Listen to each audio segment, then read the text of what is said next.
All right. Good evening, everyone. We're going to get started very briefly. We're just waiting for our Facebook live stream to kick in as well. My name's Shane Gibson, and I'm a professional speaker and author. And I also work with Sprott College, really helping them around student engagement and student success. And so I really appreciate that Sprott has invited me to kind of be a guest interviewer today for this topic. And what I thought I'd do first is introduce our special guest and subject matter expert around the Montessori program. So Mata Papadogombros, did I say I'm working on this? It's quite a last name. It's fantastic. Is actually the Montessori team lead and practicum coordinator for Sprott College. She's been in the field for over 15 years, and before joining Sprott, she actually ran her own Montessori Center and received a national award for excellence from the Ministry of Children and Families for her program. So incredible accomplishment. She's currently completing her Master's of Education in Leadership and Learning. I think she's got like one course left to complete. Is that correct? That is correct. Hey, fantastic. So I'll give you a congratulations in advance. You're at the finish line. And so presently she's Montessori team lead and practicum coordinator for Sprott College. So what I want to do is, I know we've got a lot to cover, so I hope you don't mind. I'm going to hop right into the questions. And then we're going to have some time at the end, by the way, for people to also enter your own questions. So what I would do is you can enter them now in the chat, but they might get buried. So I might make a note of the questions you want to ask. And then at the end, when we ask for Q&A, then post your questions, and we'll be able to engage you better that way and make sure your important questions aren't missed. So I guess starting off, maybe we'll start off right from the top is, can you share with us a little bit about, the origins of the Montessori program and really what it's about and what makes it unique?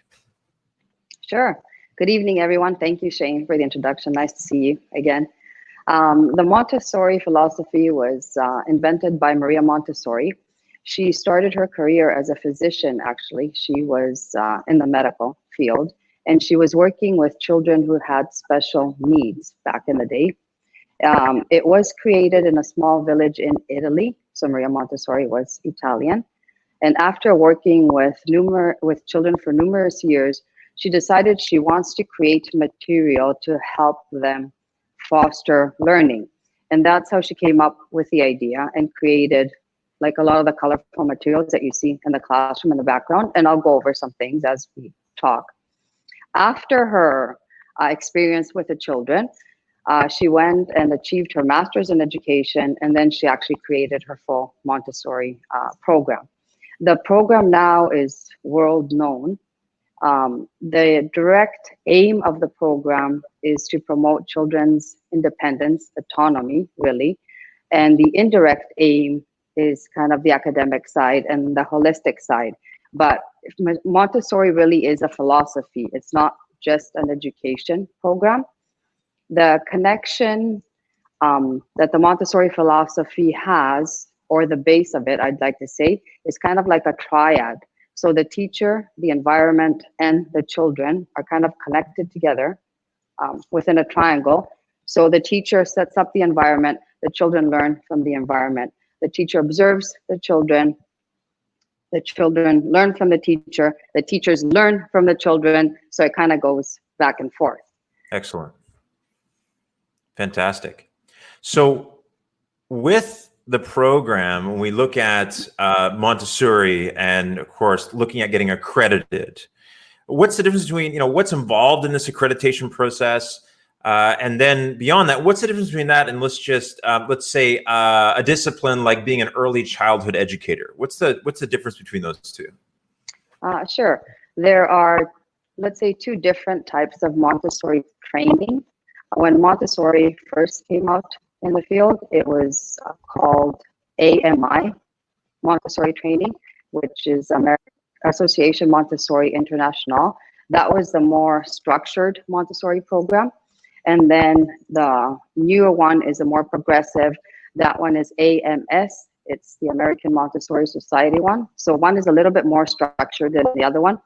The structured one kind of has certain rules Their equipment, their materials in the classroom are kind of the same, rigid. They don't really change throughout the year. The progressive program changes.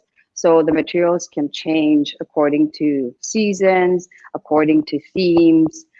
Our specific Montessori program at Sprott Shaw is more progressive. So we are accredited under AMS and actually under MACTE, which is the Montessori Accreditation Council for Teacher Education. So to give you like a simple view, just like you can see on the PowerPoint, MACTE is kind of the umbrella, and then under MACTE is the AMS and AMI. Our program falls under MACTE AMS because it is more progressive, and we encourage holistic learning. So we kind of bring mind, body, and spirit in our classrooms.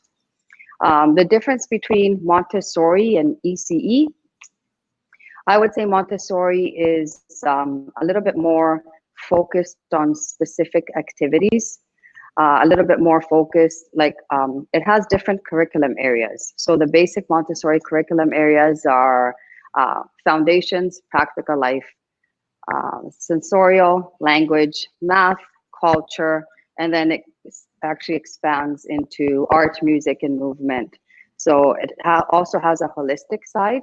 The practical life area, sensorial, language, and math are the core Montessori, and then it extends to culture, bringing multiculturalism in and things like that. ECE is, let's say, the base to teach here in Canada, at least. So that's the credential that you need to actually teach in early education, early childhood education. But Montessori is more of a specialized program. So it's like going to school and finishing a program, and then you want to specialize in something that's a little bit more important to you. So an ECE teacher here can take her ECE diploma or certificate and then move into a different career and gear towards Montessori just as a specialized profession.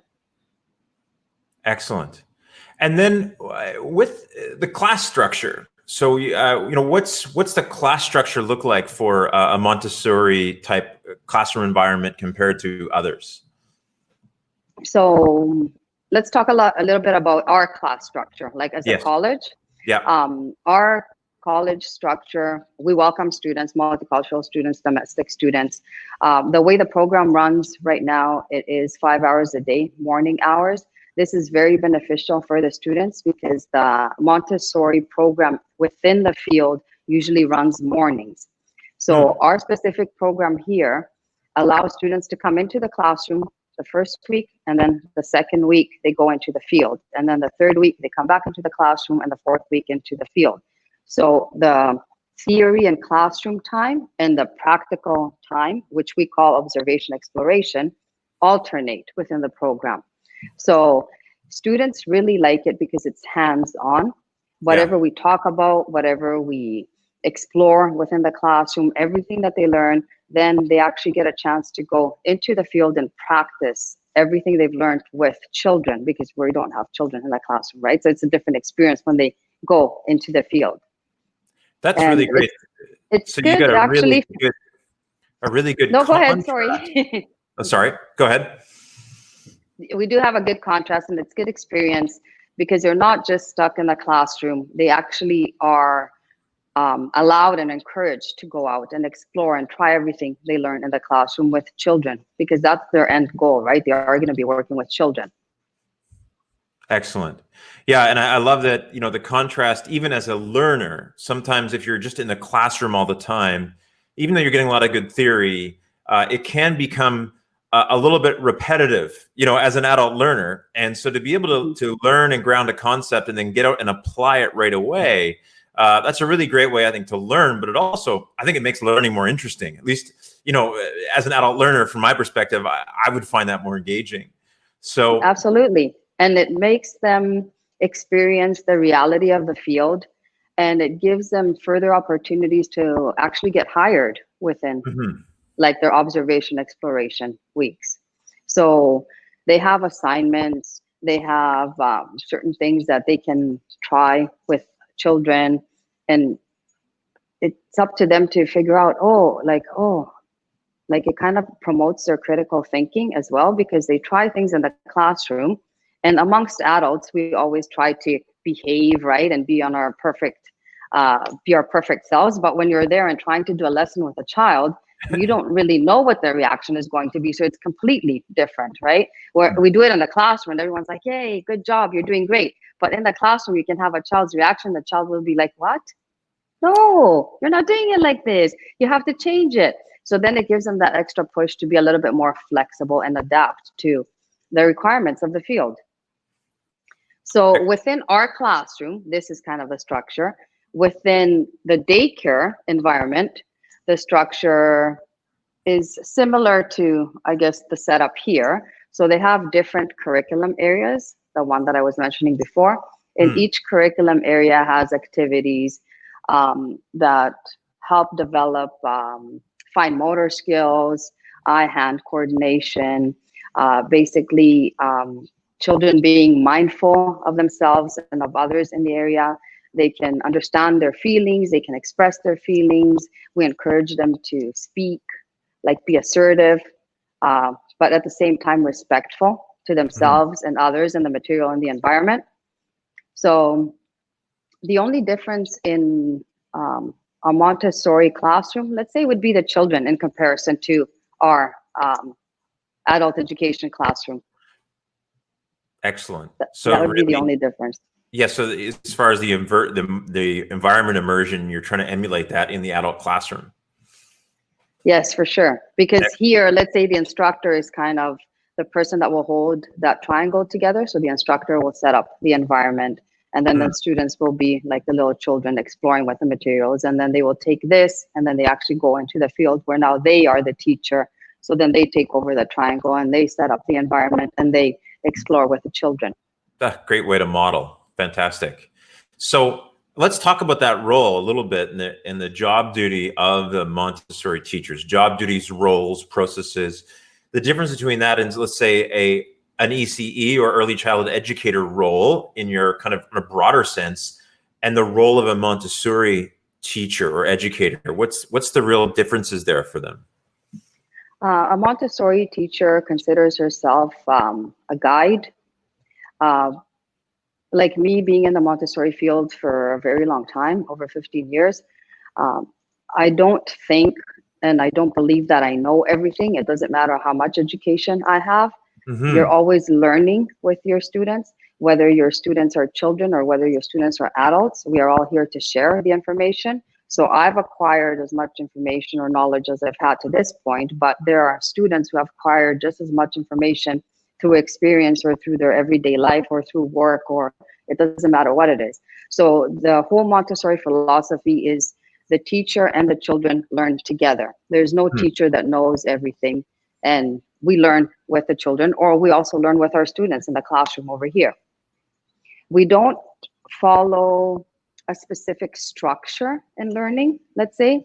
So specifically our program is very open and progressive. So I change the materials in the classroom a lot. I change them according to theme. Like summer, we'll do more water activities. We'll bring in ocean themes, things like that. Come fall, we change it to pumpkins. So a lot of the activities are set up in a way that you can create provocations. And a provocation is something that you put in the classroom, and then when your students walk in, they're like, wow, that's interesting. What am I learning? How can I dig in deeper in this? And so it's pretty cool. I like that. It's a cool program, actually. So, one of the very nice program. One of the things that I look at, coming from a different environment than maybe a Montessori classroom, as a business leader, a trainer of people, is mindset and like outlook. And so it sounds like, kind of going off script here a little bit, but really curious as you talk about that, the type of mindset and outlook and maybe attributes that a good Montessori teacher would either learn or possess. What are some of those things? Some attributes that a good teacher would possess. I think flexibility, being organized, being open-minded, caring for your students, respectful, always have a love of learning, I love to learn. There's always something new to learn. Education is always progressing. So you can't be static. It's kind of like dynamic, fluid. It's moving along. I think that's it. And actually, you need to have fun. It's fun. Yeah. You have to have fun when you're teaching and you're learning. A sense of fun, So eh? fun is a big thing for me. Yes. So whoever's popped these slides up, they want us to shift from fun to stats here, but let's do this. No, they can be fun. So, But you can come and take the Montessori program with me, Shane. yeah, I And you think can have so. fun with us. I might have to drop into a couple classes, to be honest. Because I try to have a lot of fun at the head office, and sometimes, most of the time, it works out. So what's the industry demand for Montessori teachers? What's that career look like? Typical wages. Does it vary from typical ECE wage, or is it just the truly just the role of the work that's different? It does truly vary because it is considered a specialized position. So when you're taking your ECE program, you can take your ECE program from the beginning, or you can take your ECE assistant program and then kind of transfer into your ECE program. So in order to take your Montessori, you kind of need the ECE background, let's say, especially here in Canada, you cannot teach just with your Montessori certificate. So you do actually need your ECE certificate to teach. Your Montessori is more of a specialized certificate. And because it is a specialized certificate, Montessori teachers earn more money here. So the average wages, let's say, are between $20 to $30 an hour for a Montessori teacher, whereas for an ECE teacher, it could be between $18 to $20 an hour. So there is kind of a huge jump. The truth, though, is that Montessori daycares charge more money than ECE daycares. So at the end, things balance out. But because we are trained and we have this specialized training, and it's highly in demand here, to be honest, most of my students, I'm not going to say all, but 99% of them get hired while they're doing their observation exploration weeks. That's how highly in demand it is. Excellent. And so they're really out there working with, right in the environment, and an environment that really has a very large appetite for more Montessori teachers. That it sounds like that as many quality Montessori teachers enter the marketplace, they've got opportunities. And that's why the program is great, actually, because they do the theory in the classroom, but then they have these opportunities to go out there and explore and be in a center. And the program runs, let's say the Montessori program without the ECE runs about 38 weeks. If you add the ECE aspect to it, it's about 80 weeks in total. So amongst those 38 weeks that we run the Montessori in the classroom, students go into the field alternating weeks. So they have a lot of exposure. And they connect with the children, they connect with the teachers, they get to build relationships. So it's very beneficial for them because they can get hired. And it's also beneficial on the other side because the centers can actually hire the people who are already there practicing. They don't have to go through the extent of interviews and meeting someone from the beginning. So it's great balance for both of them. So clarify, so that's multiple employers that they actually interact with? Actually, not necessarily. Okay. So let's say right now we are in our culture module. This module is 3 weeks. So we started our first week in the classroom, and then the second week they go into the field, and then the third week they come back into the classroom. So the in-between week that they are at the center, let's say they decide to go to a Montessori center.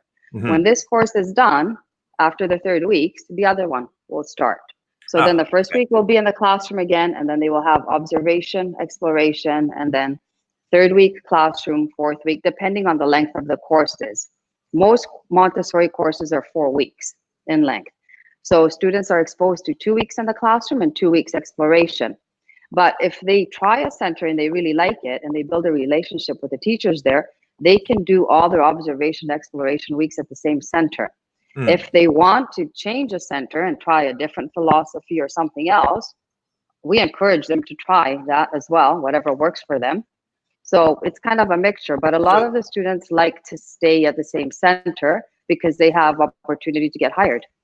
So kind of the best of both worlds, because you can invest in one relationship, or you can kind of broaden your opportunities if you're not quite sure, and look at work with a couple different employers. That's yes, I guess back to the flexibility model. Well, within the city here, we have centers who are more geared to AMI training, and then we have others who are more geared to AMS training, right? So ones that are more structured, and then ones that are more progressive. And some students like more structure, some students like more of the progression side. Some of them want to, they're curious because our program is progressive, so they're curious to see what the other side is like. So they go, they try it. If they like it, they kind of stay in that environment. If not, they kind of go back, try something else. Excellent, excellent. So I think you kind of, I had another question here, but I think you've answered this question, which is, can a student with only a Montessori certificate work as a teacher? And we'll clarify that.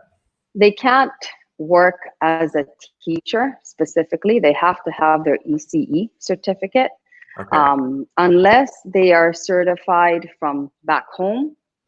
Like if they have an early childhood education back home, let's say they're coming internationally, then they can take their Montessori, because our accreditation is international. MACTE is an international accreditation company. So they can use their Montessori certificate and then go back home and teach in combination with their early childhood education certificate that they have back home. Here, they have to have their ECE, which is the full basic program, or their ECE assistant, which is the assistant. Okay. So either or will work. Great. So and that kind of leads to my other question, was in regards to ECE. So if I've got an ECE license, certification diploma, can I work in a Montessori daycare? So if you have an ECE, you can work in a Montessori daycare, but you won't be considered a Montessori teacher. Okay. You will be considered an ECE teacher. And then most of the centers encourage students to take their Montessori schooling, because the activities are specific. So it's not something that you can just Google and learn. Yeah. They do have like certain steps, and the whole philosophy, I guess the education is from something simple to something more complicated, or something concrete to something more abstract. So, and that's what we do in the environment. Okay. So they can work legally, but they just can't get the raise or the salary of a Montessori teacher. And most centers who offer Montessori, they do really ask for Montessori teachers, because that's what the parents want. That's what the children want. That's why they're there for. So that's what people pay the extra dollars for. That's why people pay the money for. Yeah. They want their children to work with Montessori teachers and experience that really collaborative learning environment that it's available to them. So yes, because it really is it's a way of life. It's a philosophy. It's not just an education. What we do in the classroom is meant for children to take that and kind of lead their life, like kind of show leadership skills, be autonomous, be independent, respect themselves. They don't need someone above them to control them. So the program kind of gears, or let's say encourages children to be respectful, even if without any fear. That's really the philosophy of it. So I know I'm doing something because it's nice, and I know I'm not going to do something because it's bad, kind of thing. Fantastic. So you mentioned this a little earlier in passing, but I just want to kind of clarify is, if the student has early childhood education background from overseas, are they able to take the program here in Canada? And what is some of the requirements or for them to do so? They are able to take the Montessori program here. In order for them to teach here, they would have to take their ECE license and send all their credentials to the registry here in Victoria. It's on the island. And then depending on where they've taken their ECE license, whether it's a different province or a different country, The registry looks at all the credentials, the courses they've taken, and then they decide if the license can be transferable to a BCEC license right away, or sometimes they might ask a student to take a course here and there to upgrade to an ECE, to a BCEC license. But students are allowed in our Montessori program. Sometimes it's very beneficial for them, if they've taken their education overseas, to take the ECE assistant program with us, because then they can kind of see the Canadian ECE philosophy. And it's very short, it's just the assistant. So even if they have their ECE education from somewhere else, each country is different, the philosophy is different, education is different. So you bring your experience from your country, wherever you're coming from. It could even be a different province, because they're all different. And then you come here to BC, so why not try something else, explore, and kind of combine your education with newer education. Excellent, excellent. So it looks like we're starting to have some questions pop up here, and maybe we can. And I know I've been kind of monopolizing your time here. So let's take a look at the chat area and look at some of the questions that have come up, if you don't mind. Sure. So the first couple, the first one is, individual says, "Hi, I'm from India. I've done my postgraduate in chemistry, and then I have 3 years experience in teaching. Am I eligible for this course?" 3 years experience in teaching. It's not very specific, so I'm not sure, but of course, it would be great if you send the credentials over and then we review them here and then we can discuss.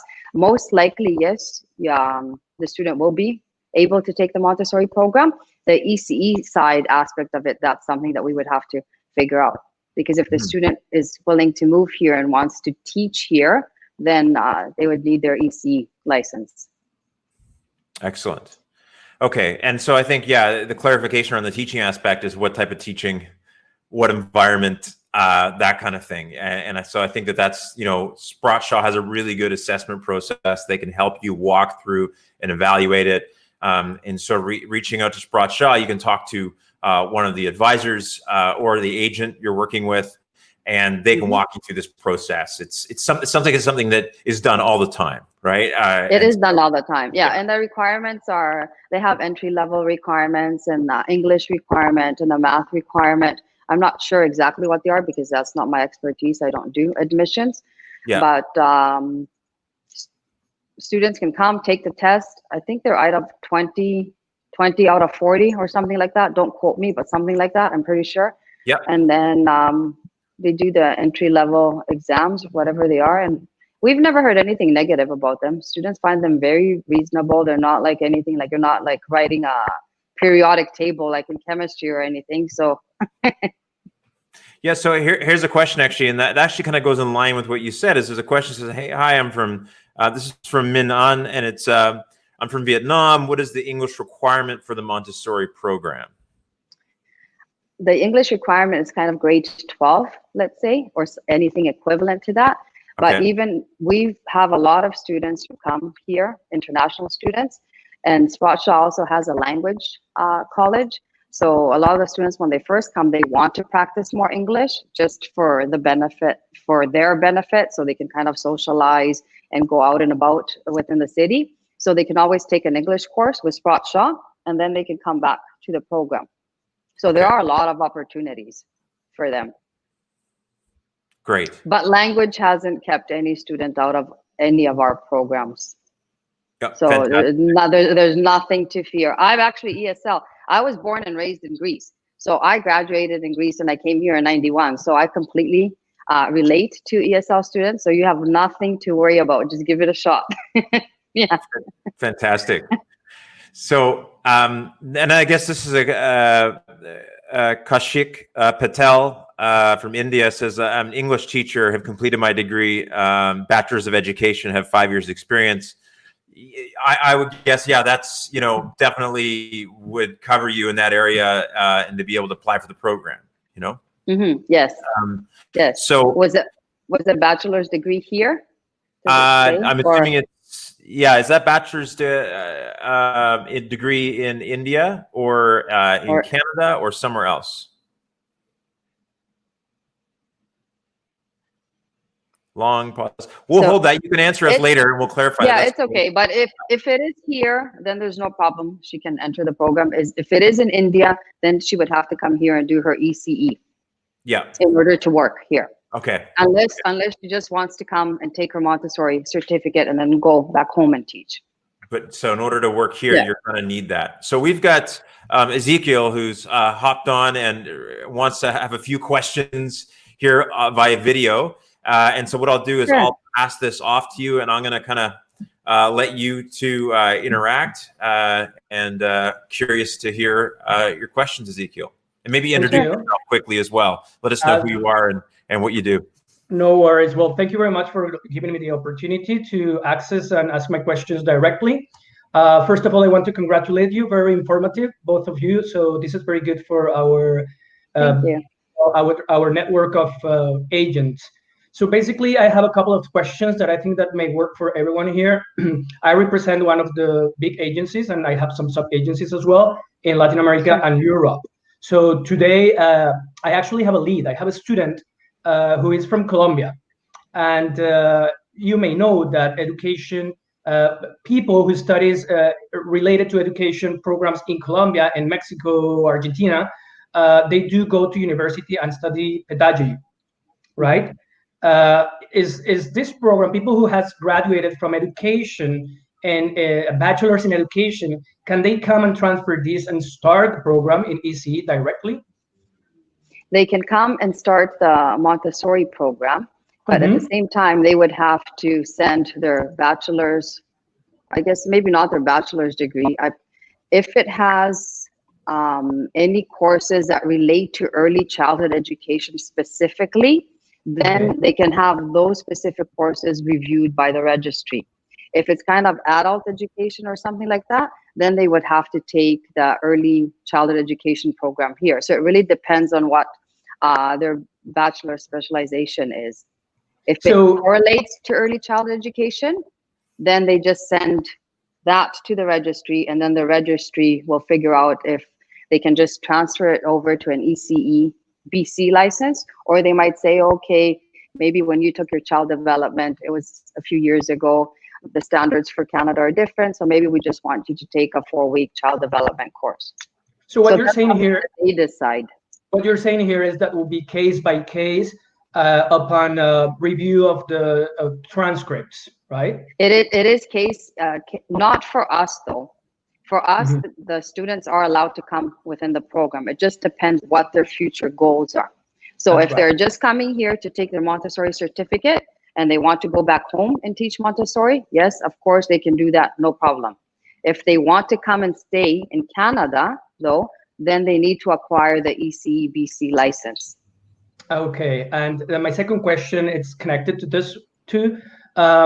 You know that some people are hesitant to start the program because they don't really understand, or they don't know exactly what career they want to focus in.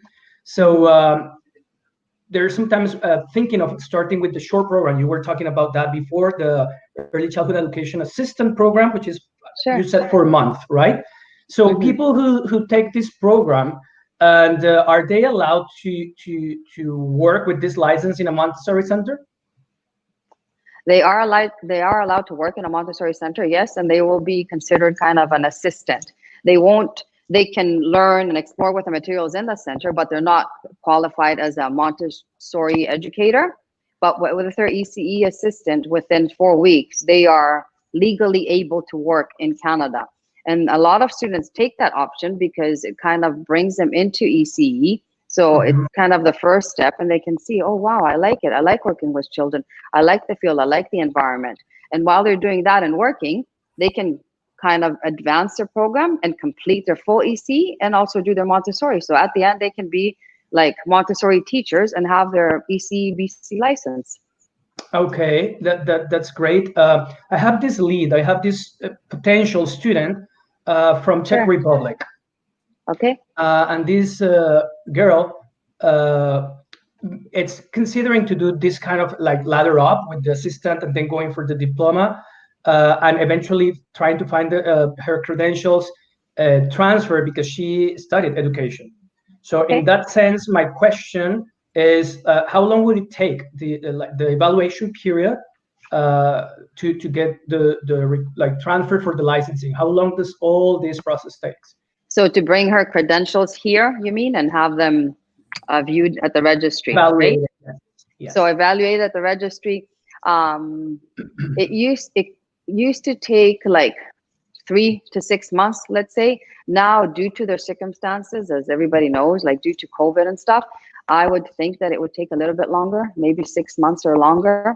That's something that the registry does. Even if you apply for your license right now, you are looking like a 2-month gap because of everything that's going on. Whereas before, a student could complete a program and apply for the license and get it within a month. I understand. So due to the circumstances, it might take a little bit longer, but honestly, things are kind of becoming a little bit more organized and things are easing off. Even centers are opening more within the city now. So, but I think a good 6 months would give them like a good time frame to work with. All right. Okay. So it's good so that they can start working on their paperwork before even coming to Canada. They can start working on their paperwork. They can submit their paperwork. They can come and take their EC assistant if they're looking to do something here, because that's extra education. And our assistant program, they can actually go into the centers. They'll have practical experience. They'll see what the experience is. They can work with children. They can meet other teachers. That's right. All right. Well, you answered my questions. I appreciate your No problem. Time. Thank you very much. Take care. No problem. You're very welcome. Take care. Thank you. Hey, there was a quick question. I know Mia's going to join us, but someone also asked how long for the practicum. How long is the practicum, and is it arranged by Sprott Shaw? The practicums are arranged by Sprott Shaw in a sense that we confirm them. But certain students, if they're doing their observation exploration weeks and they really like the center, they want to go back for their practicum experience. But they still have to come to us and we confirm with the center and send out the confirmation with all the information and everything. So we are the connecting link. The students do not place themselves on practicum. They are allowed to ask for specific centers. So we encourage that. Yes, of course, if you like a center and you want to go, or if a center is closer to where you live, that's great. But we are the connecting link.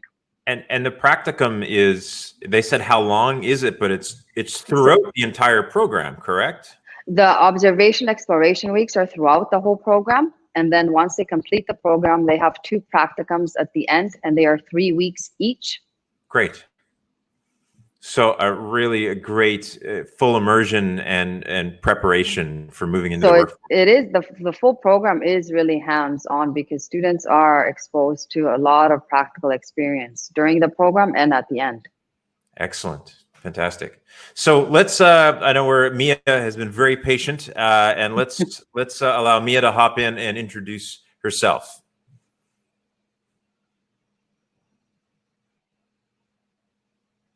I think Scott has just made, there we go. Oh, there we go.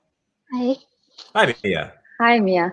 Hi. So thank you, Matt, and Shem, and then Sprott Cost to arrange this event.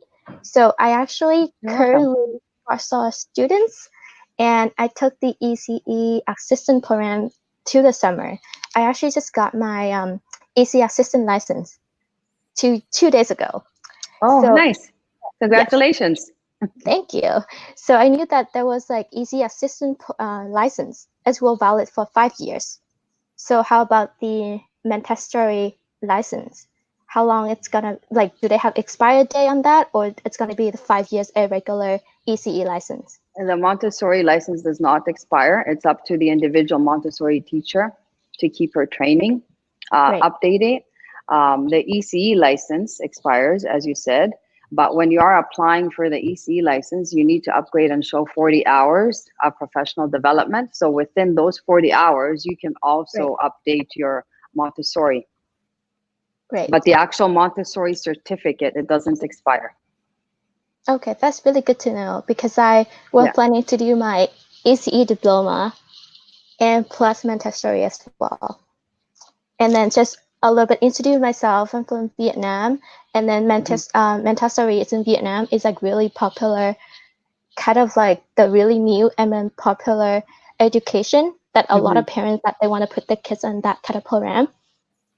So the next question that I have is, does the school offer any scholarship for international students? Yeah, sorry, my throat is tickling me from all the talking. It's like, that's totally fine. Yes, we offer scholarships for our education programs. They go up to $3,000. I don't have a lot of details on them, as I'm not the one that's in charge, but I just know that Sprott does offer scholarships. Okay, and thank they you. can That's really contact good to their know. advisor and get more information. Great. Yeah, thank you. And then I think because I came a little bit late, so I wasn't really sure about the observations and exploration part, like during the program. Like, Sure, how does those- that work? So the whole program is very interactive. So we do 1 week in the classroom and then 1 Great. week at the center. So the week that they do at the center, it's called observation exploration within our program. So what students learn in the classroom, they go to the center and they do like a practical experience, hands-on. They work with children, they work with the teachers, they actually practice doing their own lessons. Great. So those weeks are called observation exploration because they get to observe the teachers, the environment, the children, but they also explore with the teachers, the children, and the environment around them. Okay, so throughout the 36 weeks program, do students will be staying in class with like a ECE class that I've been taking? Or the students just do the observations and exploration throughout 34 weeks or 36 weeks? Within the 38-week program, that includes the classroom time and the observation exploration weeks. They just alternate. Right. Okay, yeah, I see. So it depends on the course.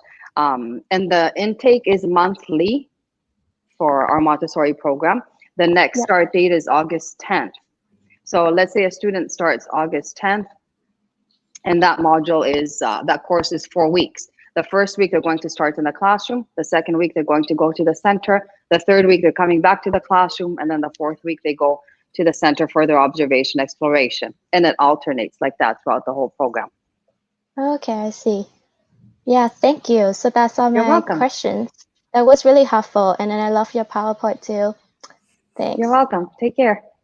All right, Bye, thank Mia. you. Bye. Thank you very much. Well, that kind of we've got a couple other questions there. I'm just looking at, and want to make sure that we've caught them all because I know they've come in while I'm trying to select them here. So we kind of answered this already. So how long is the actual practicum? The practicum is 2 to 3 week practicums, correct? Correct. Yep. So a total of 6 weeks. 6 weeks. Yeah. And then another question is, I'm from the Philippines. I have no teaching credentials. I'm soon to be a high school graduate. Will it be an issue if my diploma is international? And will traveling be affected if needed? So I guess I'm hearing the question is like, I guess what's required? If I've graduated high school from the Philippines, what's the process of taking this program in Canada? No, that's not going to affect. It would still have to be the English and math and test that the student would have to take. So it doesn't really matter if the student has graduated in a different country. Now, as far as the traveling is concerned, I'm not too sure. I'm assuming if you're traveling from an international country, I think we have to quarantine for 14 days, as far as I know. So if someone is coming here, then the student would have to quarantine for 14 days. And then if they show no symptoms and they're healthy, then they go about and do their prereq exams and whatever they need to do. But if they contact an advisor, they can set up a meeting and kind of set those things up. Yeah, and I think that's important is if you have very specific questions about your situation, if it doesn't quite fit in what you would think the clear box is that's been described, our advisors are really good problem solvers. And whatever challenge you have, they've probably seen it before. They've been doing this a while. So my suggestion would be definitely, reach out. They'll ask you a lot of questions at first and they'll walk you through the program and they'll do some good problem solving for you. The next Montessori start date, that's, I think, something that the advisor could probably advise you of, or do you have it off the top of your head right now? Well, the next Montessori intake is August 10th. As far as I know. Yeah. Great. So very soon. Very soon. Yeah. Yeah. So, and I think Kaushik Patel had a number of questions. Based upon your questions, Kaushik, my suggestion would be talk to an advisor. You can go, there's a little Visit Sprott Shaw button there. Don't click it now or we'll disappear. But at the end, just at the end of the program, click that. You can go there and fill out a request for information form, and one of our advisors will get in touch with you. Yeah. So great. So I think that, you know, kind of we're close to the end of the program here as far as this evening. I appreciate everybody logging on. Matt, I appreciate your time and your knowledge and your willingness to share with us. I know that you're juggling a lot with the various programs and whatnot right now, and so appreciate you spending some time with us going through the program. I just want to check in with, I know Scott, who's in the background managing the logistics here, if there's anything else that you would like us to cover here, or if we're good to go. I'd like to say thank you to everyone too. It was a lot of fun. Yes, thank you very much, Shane. Appreciate it. Great. Hey, thank you. And look, we look for, there's one more question, Medell, you slid in here at the very end. The last question. So I would like to know how you develop learning tools on each program. I'm a designer and I'm curious on how I can develop tools for parents and homeschooling their kids given the situation right now. Okay, that's a kind of an interesting out of the box question, but let's take a shot at that. What's your thoughts on this one? So how do you develop learning tools? That's actually a complicated question. We need to have another session for this one. I think that's a great question. Yeah. It is a great question.